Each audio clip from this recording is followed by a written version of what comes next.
3 విశ్వావసు నామ సంవత్సరం దక్షిణాయనం పుష్యమాసం శుక్లపక్షం పంచమి హేమంత ఋతువు శుక్రవారం జనవరి 23వ తేదీ.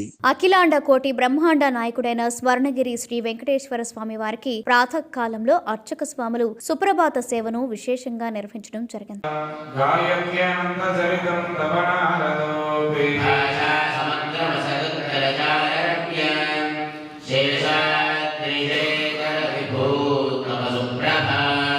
సుప్రభాత సేవ అనంతరం శ్రీ మహాలక్ష్మి అమ్మవారు 33 కోట్ల దేవతలు కొలువు తీరినట్టి గోపృష్ఠ దర్శనాన్ని చేయించడం జరిగింది.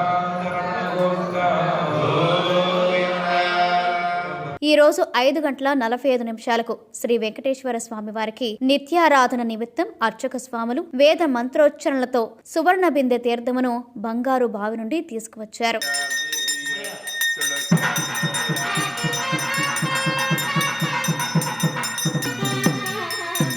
ఉదయం 7 గంటలకు శ్రీ వెంకటేశ్వర స్వామి వారిని మణిమయ శోభిత స్వర్ణాభరణాలతో పరిమళ భరత పుష్ప మాలలతో శోభాయమానంగా అలంకరించి సహస్ర నామార్చన సేవను ఘనంగా నిర్వహించారు.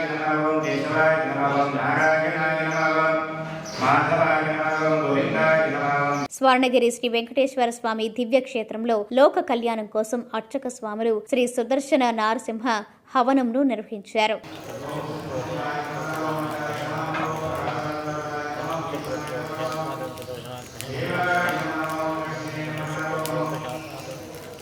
ఉదయం 10:30 జగదేక చక్రవర్తి అయిన శ్రీ పద్మావతి గోదాదేవి సమేత శ్రీ వెంకటేశ్వర స్వామి వారికి పట్టు పితాంబరాలు ధరింపచేసి నవరత్న ఖచ్చిత స్వర్ణాభరణాలతో పరిమళ భరత పుష్ప మాలలతో అలంకరించి శ్రీ స్వామివారి నిత్య కళ్యాణ మహోత్సవాన్ని అర్చక స్వాములు అంగరంగ వైభవంగా నిర్వహించారు. భక్తులు శ్రీవారి కళ్యాణ మహోత్సవాన్ని కన్నుల పండుగగా తిలకించారు. గొప్పనైనటువంటి యోగ్యత మనకి లభించాలి.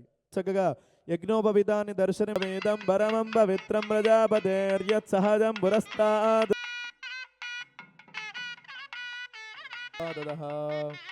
ఇవం మే గంధ్రవిడ ద్రావిడ కర్ణాట నాటక నాట పాండ్యమతో మాఘమాసే శుక్లపక్షే. ఈ 84 లక్షల సార్లు యోనులు సావధాన శుభలగ్నే ధ్రువేన హవిషా ధ్రువం దేవో బృహస్పతి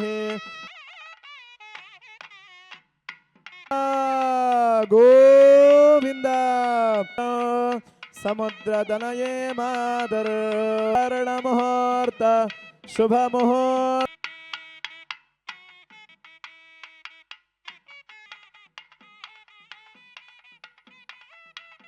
ఆచార్యే సత్కృదాయాస్తు మంగళం.